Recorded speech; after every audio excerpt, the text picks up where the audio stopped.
그러면 어떻게 살 것인가 라는 제목으로 하나님 말씀 증거하도록 하겠습니다.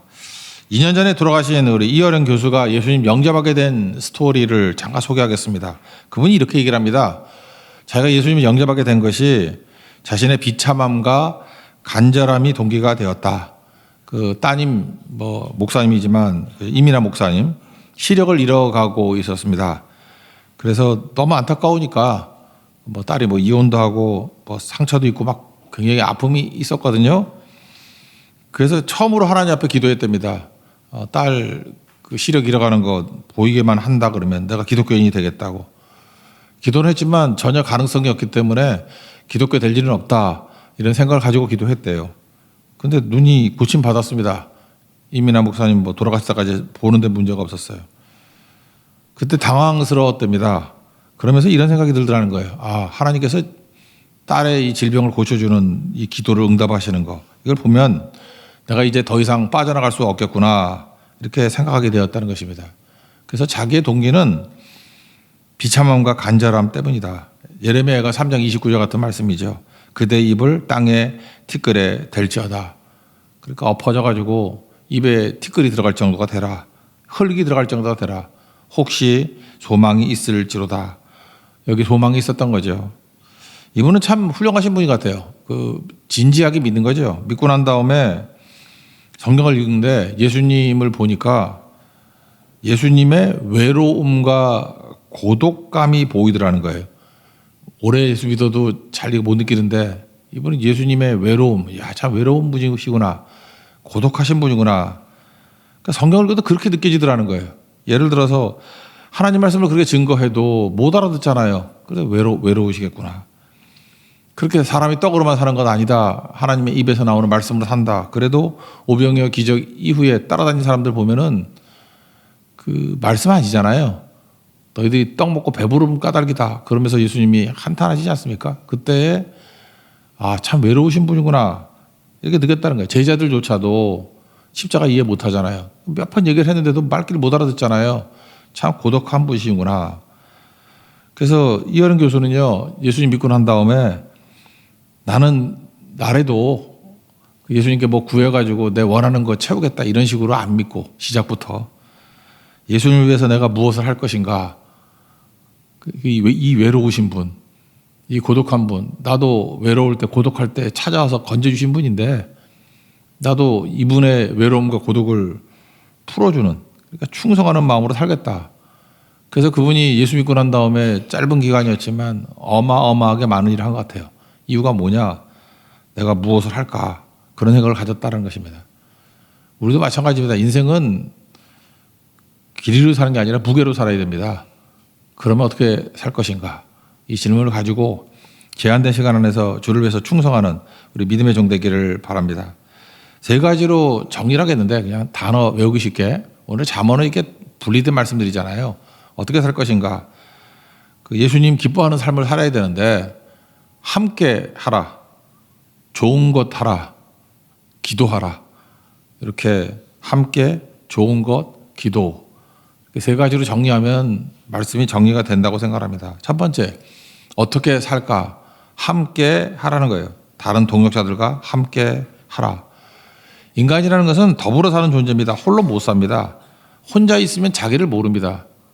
여러분, 이게 묘해요. 혼자 있으면요, 이게 자가당착에 빠지고 뭐라 그러죠? 나르시시즘에 빠져가지고 자기가 누군지 몰라요. 근데 어떻게 알죠? 이게 부딪혀보면 알아요. 그래서 이게 30 넘을 때까지 모태솔로가 참 위험하다 그러는데 부모님이 맨날 예쁘다 너 같은 애 없다 그거 믿고 살잖아요. 그래서 현장에 나가가지고 나 그런 사람 아니라는 걸 알아야죠. 빨리 깨져야지. 내가 어느 정도 인정을 받고 있구나. 그래야 정신을 차리는데 그래 지금도 그래요. 이게 사람들과 더불어 살지 못하는 사람들 보면요. 본인은 몰라요. 근데 더불어 살지 못하는 부분만큼 자기를 몰라요. 자기를 모른다고. 착각 속에 살아간다는 것입니다. 그러니까 내가 나대지도 못하고 자기를 모르니까 자기를 발견 못하는 거 아니에요. 그러니까 예수님이 우리를 그렇게 키우시겠습니까? 집어 던져서 그 속에서 자기를 파악하게 되고 자기의 장단점, 무슨 부르심이 있는지 깨닫게 만드는 거. 주님께서 그걸 원하신다는 것입니다. 우리 인생이 아무렇게나 살 수 있는 인생이 아니에요. 우리에게 사명이 있잖아요. 사명이 있으니까 대충 사는 거 아니다. 그걸 뭐라 그러죠? 경영, 매니지먼트가 필요하다는 것입니다. 경영. 22절 읽겠습니다. 시작. 의논이 없으면 경영이 무너지고 지략이 많으면 경영이 성립하느니라. 경영이 뭡니까? 우리가 걸어가야 될 길이 있다는 거죠. 부르심이 있다는 거죠. 그러니까 목적과 방향이 있다는 거예요. 그래서 인생도 인생 경영을 해야 된다는 것입니다. 그러기 위해서는 홀로 가면 안 되고 경영 혼자 합니까? 함께 가는 것을 배워야 된다는 것입니다. 함께 가려면 뭐가 필요하겠습니까? 의논이 필요합니다. 그 의논이 없으면 경영이 무너진다고 그러잖아요. 의논할 줄 모르는 거 그러면은 경영이 안 되죠. 여러분 유태인들이 그 교육하는 방법 중에 하브루타, 우리는 식탁 교육이라 그러는데 그거보다 훨씬 큰 개념입니다. 문제를 주는데요. 이 하브루타에 나오는 문제들은 혼자 푸는 문제가 없습니다. 다 함께 푸는 문제예요. 그러니까 어떤 어려운 문제를 내놓고 똑똑한 사람 혼자 풀 수 있잖아요. 혼자 못 푸는 문제를 내는 거예요. 그래서 함께 의논해서 문제를 풀어라. 그래서 공동체의 힘과 함께하는 힘을 기르는 겁니다. 지금도 보면은 혼자서는 잘하는데 함께 못하는 사람은 그 제한이 있겠죠. 내가 볼 때 그 사람은 20대까지만 겨우 살아요. 30대 이후부터는 엄청난 속도로 낙오됩니다. 왜냐? 그다음부터는 공부로 이기는 게임이 아니거든. 함께해야 이기는 게임이거든요. 그러니까 못 당한다는 것입니다. 여러분 그 유명한 실험 있죠. 스트레스 시험인데 원숭이를 하나 데려다 놓고 스트레스를 가중하게 거기서 나오는 실험에서 하는 스트레스는 소리예요. 이렇게 소리도 있잖아요. 그 잡음, 냄비 긁는 소리 이런 거. 이렇게 듣기 싫은 거 있잖아요. 도저히 못 견디는 소리. 우리가 스트레스를 받으면 코르티솔이라 그러죠. 코르티솔. 그 스트레스 호르몬이 나옵니다. 그 스트레스 받으면은 사람이 이게 병색이 도는 이유가 그래요.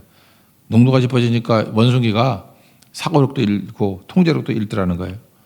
똑같은 조건인데 혼자 있을 때 엄청나게 스트레스 받는데 친구 원숭이를 하나 넣어줬대요. 둘이서. 그랬더니 똑같은 악조건임에도 불구하고 스트레스 조건임에도 불구하고 그 코르티졸 그 농도가 뚝 떨어지더래요. 옆에 누가 있느냐가 되게 중요한 거죠. 그러니까 함께 가면 스트레스 이깁니다. 마귀가 우리 스트레스 받고 힘들게 만드는 거 이기는 방법은 함께 가는 거예요. 함께. 이번 대만 선교 갔을 때 풍성당 제가 매일 아침마다 설교했던 교회인데 거기 특이했던 우리 대학생 막내가 있었어요. 김채원이라고.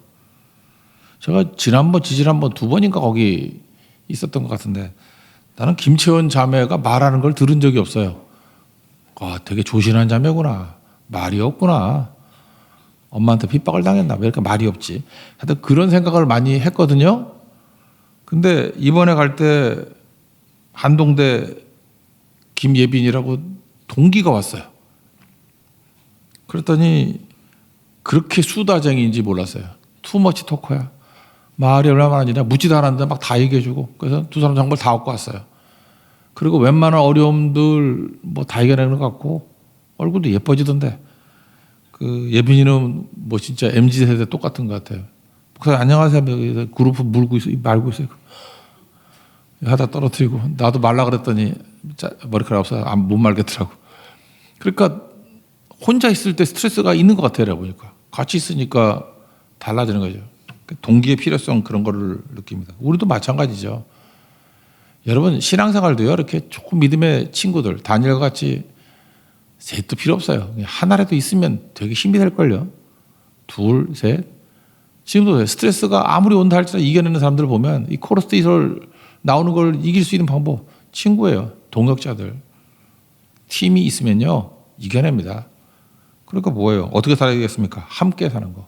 주님이 함께 지어져가는 교회라 그랬잖아요. 함께 사는 게 되게 중요한 거겠죠. 20대까지는 공부가 중요하다는 30대는 함께 하는 게 중요하다니까요. 관계. 그래서 친화력이 있는 사람 이런 사람이 훨씬 강하다는 것입니다. 그러니까 함께 하기 위해서 필요한 게 뭐냐? 여기 계속 나오는 게 말에 관한 거거든요. 그 같이 살다가 헤어지는 그 커플들이 있죠. 부부. 그 특징이 뭐냐 그랬더니 뭐 여러 가지 이유가 있겠지만 1등이 이거더라고요. 옳은 말을 기분 나쁘게 말한대. 제가 보니까 사람들 만나보면 그런 사람들 꼭 있어요. 심지어 칭찬과 격려도 기분 나쁘게 해. 지금 칭찬을 하고 있거든요. 근데 기분이 나빠. 격려를 하고 있는데 기분이 나빠요. 23절 보겠습니다. 시작. 사람은 그 입의 대답으로 말미암아 기쁨을 얻나니 때에 맞는 말이 얼마나 아름다운고. 때에 맞지를 않아요. 그러니까 문제죠. 그러니까 어떤 사람은 이게 대화를 나누는데 나쁜 사람은 아니에요. 그래서 이렇게 칭찬을 해주는데 그게 아니고 그러면서 자기가 칭찬받을 사람이 아니라는 걸 무슨 믿음이 이렇게 좋은지 자꾸만 나는 아니래. 그렇게 대답하지 말고요. 그냥 칭찬해주면 감사합니다. 그러면 되죠. 감사합니다. 이렇게 카카오톡 이런 거 있잖아요. 카카오톡 이런 걸로 이게 선물을 보낼 수 있잖아요. 그죠? 그래서 제가 뭐 어떤 목사님들에게 보냈어. 뭐 격려하는 거죠. 근데 어떤 목사님은 난 이런 거 안 받습니다. 그러면서 거절을 해서 다시 통장으로 돈이 들어왔어. 제가 기뻤을까요? 돈 세이브 됐다. 기분 되게 상하더라고. 뭐 그냥 받으면 어때 그거. 그죠? 예, 감사합니다. 그리고 다음부터 이런 거 안 하셔도 되고 뭐 딴 거 했으면 좋겠습니다. 뭐 이렇게 하든지. 그러니까 참 그걸 못하는 것 같아요. 그죠? 그래서 야 이번 이런 식으로 인간관계를 맺으면 힘들겠구나 그런 생각을 했어요. 그 비난과 반대가 있을 때 네가 뭘 안다고 그러면 싸우는 거죠. 우리 지난번에 배웠죠. 좋은 말. 그러게 말입니다. 인정하는 거잖아요. 그렇지만 여지가 있는 거죠. 누가 무슨 얘기를 할 때 일리가 있는 거죠. 그러게 말입니다. 그리고 좀 있다가 시간 두고 차근차근 얘기하면 풀리잖아요. 그래서 이런 중간에 하는 말들을 배워야 돼요. 일리가 있습니다. 그리고 띄워놓고 그러게 말입니다. 그리고 받아놓고 그리고 한참 있다가 말을 해야 되는 거지. 즉각 반응하면 문제가 된다는 것입니다. 우리 그 시어머니들 요즘에 다 좋으신 분들이 많은데 제가 특이한 걸 한번 본 적이 있어요. 이렇게 결혼한 지 얼마 안 되신 분들인데 그 아들이 분가했으니까 아들을 만난 엄마가 제가 분명히 들었어요. 얘 얼굴이 왜 이렇게 상했니? 그러더라고요. 아들 보면서 너 이렇게 얼굴이 상했니? 그러니까 나 있을 땐 포동포동했는데 이상한 여자한테 가가지고 그 꼴이 뭐니? 뭐 그런 뜻인 것 같아. 너보다 얼굴만 좋던데. 그러니까 얼굴이 상하기를 원한 것 같아 엄마가. 그건 나쁜 엄마 같아. 그 내가 민망해서 주변을 봤어요. 봤더니 며느리 있으면 어떡하나. 며느리 있어요 뒤에. 그 나쁜 분입니다. 그렇게 하면 안 돼요. 그죠?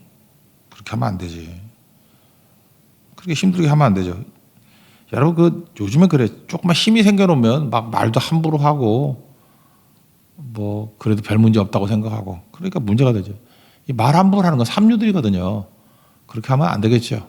우리가 뭐 연약해가지고 못 참아서 하는 분노 조절 장애가 있어서 그것도 병적인 애들도 있고 그런데 우리 다 약하지 않습니까? 그럼 그게 잘못됐다는 걸 알고 꺾어야 되는데 이게 문제가 되죠. 인간관계 잘 맺는 거는요. 이런 거예요. 말 잘해야 돼 말. 그리고 칭찬도 박수 잘 쳐줘야 되고 우리 예배 드릴 때도 박수 칠 때 잘했지만 할 때 누구 이게 잘했다 그러면 박수 쳐주는 거 있잖아요. 선교 같은 데 갔을 때도 박수의 요소는 3요소 같아. 내가 이번에도 대만 가서 봤어요. 일단 박수 칠 때 이렇게 치니까 기분이 나쁘더라고. 쭉 피세요. 이거 그 북한에서 박수 연습 많이 한 것 같아. 이거 팔을 펴야 돼. 걔네 막 이러고 치더라고. 그리고 중요한 거는 박수 받는 대상을 쳐다봐야 돼요. 저 사람한테 박수 치나 이러고 있으면 외면이죠. 쳐다보고 이렇게 쳐야 돼요. 그리고 7초 이상 쳐야 돼요. 7초 안 쳐가지고 대포에 맞아 죽은 장성택 기억 못 하세요? 박수 못 치다가. 이게 되게 중요한 거라고요. 이 격려하거나 박수를 치거나 관계를 잘 맺기 위해서 필요한 거면 타이밍입니다. 타이밍. 타이밍이 잘 맞춰야 되겠죠. 그러니까 때에 맞는 말을 해야 된다 그러잖아요. 관계. 우리가 복음을 증거할 때도 이 관계가 되게 중요한 건데 헌신할 때도 관계죠. 그런 얘기 들어봤습니까? 결혼하는 사람 누구하고 결혼했어요? 여기 결혼하신 분들 여기 다 결혼 미혼 결혼 내가 아는 분들 몇 분인데 결혼 누구하고 하죠? 사랑하는 사람하고 결혼하나요? 사랑하는 사람하고 결혼하는 사람도 있긴 있지. 근데 많지 않아요. 결혼할 때쯤에 만난 사람하고 결혼해요. 우리 큰딸도 그랬어요. 뭐 사랑하는 사람이 있었는지도 모르겠지. 근데 결혼할 때쯤 됐을 때 만난 1, 2년 그때예요. 그러니까 참 이게 타이밍이 되게 중요한 거죠. 그러니까 여러분들 뭐 결혼을 요즘에 뭐 30대 때 다 하잖아. 20대 때 백날 좋은 애들 왔다 갔다 해봐요. 걔하고 결혼 못 해.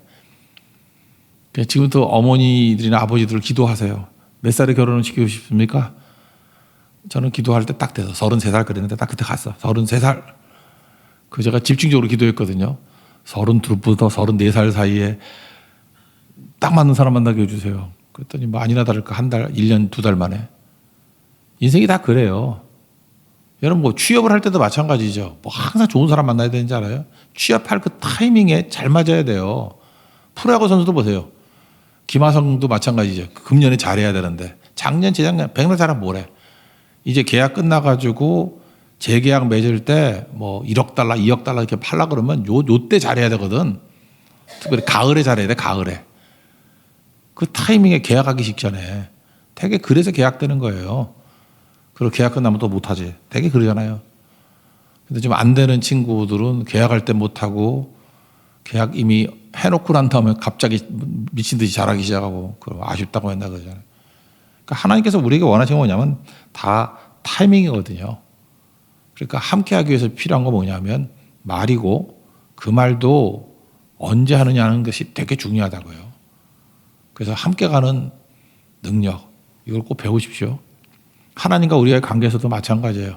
하나님과 이게 동행해야 되잖아요. 동행해야 될 때 주님 말씀 잘 듣고 순종해야 될 타이밍 놓치지 않고 순종하게 될 때 비로소 그것이 잘 사는 길이라는 것입니다. 어떻게 살아야 되겠습니까?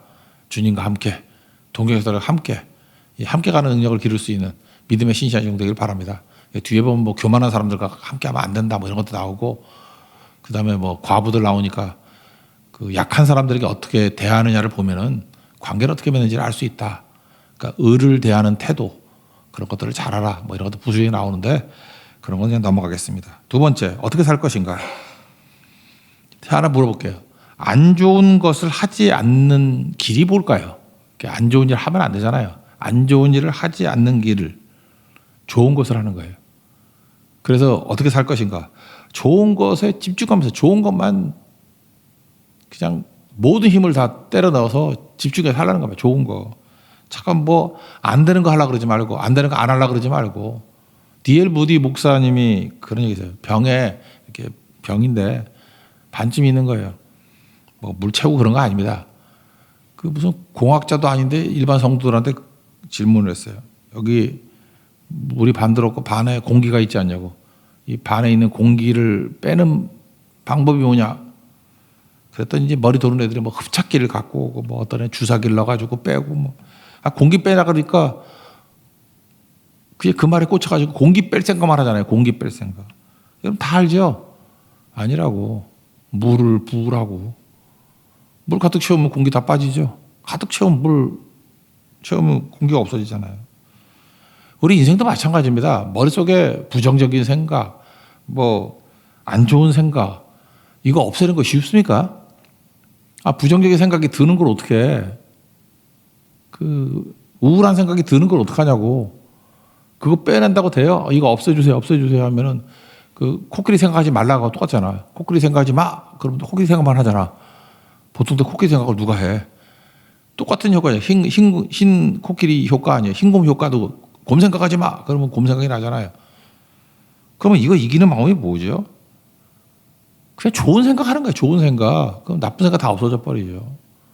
언제나 이런 거라고요. 긍정적으로 말씀 채우면은 우리 악한 생각들이 다 없어지게 되겠죠.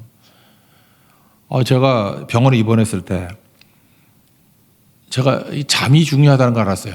이 잠을 푹 자면은 회복이 되는데 그러니까 아픈 거죠. 잠이 안 와요. 너무 힘든데 잠이 안 와. 그래서 제가 기도도 했어요. 하나님 잠 좀 재워주세요. 제가 잠 푹 자고 난 다음에 그 다음날 다 다음날 퇴원했거든. 잠이 그렇게 중요하더라고. 근데 자야 될 때 잠이 안 와. 그러니까 언제 치료가 이루어지느냐? 자는 동안에 치료가 이루어져요. 언제 결실을 해요? 자는 동안에 결실을 한다고. 그러니까 잘 자는 게 되게 중요한 거예요. 자면 모든 게 다 풀려. 근데 잠이 안 와서 기도해도 안 되더라고. 그래서 자야 되는데 어떡하나. 그러니까 오만 생각이 다 드는 거예요. 그래서 무슨 생각을 하냐면 내가 평생 가장 아름다웠던 기억이 뭘까? 역시 저는 평생 선교만 했는가 봐. 딴 선교 생각이 안 나는데 네팔 선교가 기억나요. 네팔에 카트만두 가면은 그 여행자 거리 거기 들어가면은 철수는 호텔 있죠. 거기 내리면은 골목으로 들어와서 한번 꺾이고 그러면 철수가 목사님 뭐 이러고 1층에 또 머무르고 있으면은 키 나눠주는데 30분 걸리고 그게 너무 즐거운 거예요. 그리고 그 냄새가 나고 그거 반복해서 다시 처음부터 버스에서 내렸다 코너 돌았다 철수가 목사님 그랬다 또 30분 기다렸다 이거 반복해서 한 5번 6번 생각하다가 잠이 들었어요. 그 다음날도 마찬가지예요. 이상하게 딴 선교도 되게 많이 갔는데 그것만 기억이 나. 그것만 계속 반복해서 그걸 해서 나는 네팔이 살렸어요. 네팔의 그 철수네 호텔 들어가는 장면들 그걸 반복해서 생각하니까 이런 게 얼마나 힘이 됩니까? 그래서 제가 느꼈던 게 정말 하나님 앞에 감격스럽고 기뻤던 기억이 뇌리에 남아있는 것들이 여러 가지 있었으면 좋겠어요. 나중에 좀 지겹더라고 똑같은 것만 하니까 좀 딴 것도 좀 기억이 나면 얼마나 좋을까. 근데 그게 좋았던가 봐요. 그게 그런 거예요. 그러니까 좋은 생각으로 채우니까 나쁜 생각 다 사라지죠. 여러분 생각을 바꾸는 거 쉽지 않습니다. 생각은 마귀의 운동장이거든요. 요한복음 13장 2절에 보니까 마귀가 가룟 유다에게 예수를 팔려는 생각을 집어넣었다 그러잖아요. 내 생각이 아니에요. 마귀가 집어넣은 생각이 많이 있다고. 그래서 여러분들 이 묵상과 명상은 달라요. 묵상은 말씀을 채우는 게 묵상인 거예요. 말씀 묵상이잖아요. 반면에 명상은 뭐죠? 불교에서 하는 거야. 뭐 비우는 거라고. 생각 비우기, 무념무상. 나는 아무리 생각해도 이게 불교가 나 이해가 잘 안 돼.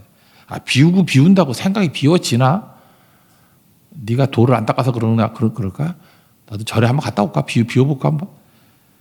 비워질 리가 없죠. 생각이 비워지나 이게. 그래서 그 선불교 있죠. 젠이라고. 그 선불교에서 하는 말이 뭐냐 하면은 화두라는 게 있어요. 화두를 던지다.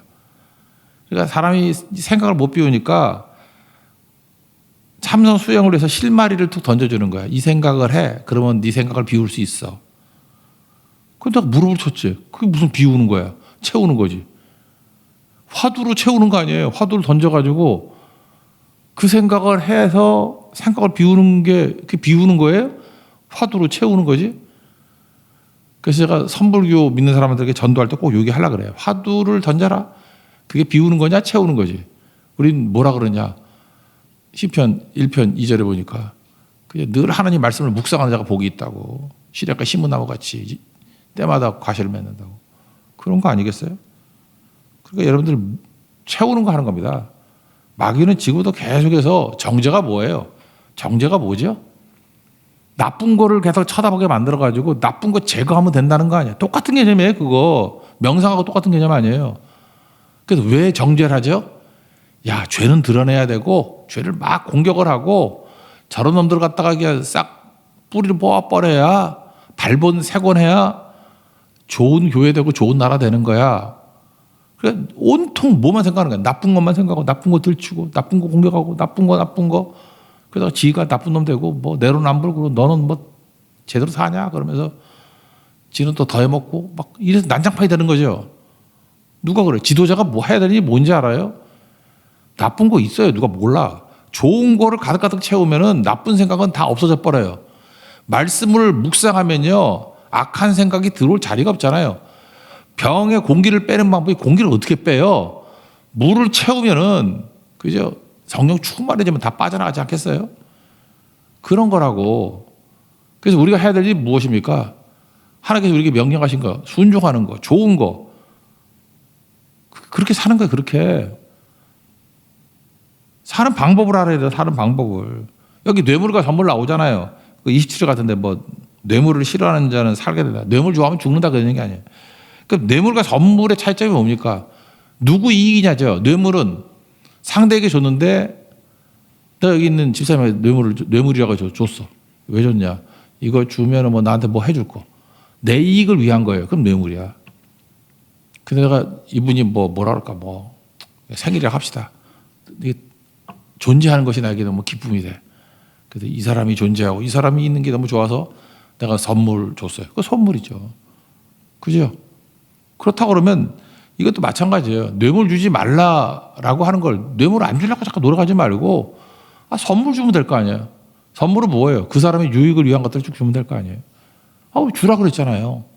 그러니까 뇌물 주지 말라가 아니라 난 이제부터 더 이상 뇌물을 안 주고 선물 주는 인생이 될 거야. 우리 교회에서 선교할 때 주는 게 뇌물이 있어요, 여기에? 무슨 우리 유익이 있습니까? 우리 유익이 되는 것들이 있다 그러면 안 하죠. 다 선물이 되는 거죠, 선물이.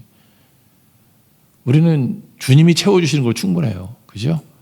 난 그 사람한테 받는 게 아니야. 아브라함이 그랬잖아요. 소돔 왕이 뭐 전리품 준다 그랬더니 난 당신 때문에 치부했다는 소리 듣고 싶지 않다고. 하나님이 나를 부하게 만드실 거라고. 그죠? 우리도 마찬가지야. 하나님이 채워주는 거지. 무슨 사람이 우리를 채워줘. 어떻게 살겠습니까?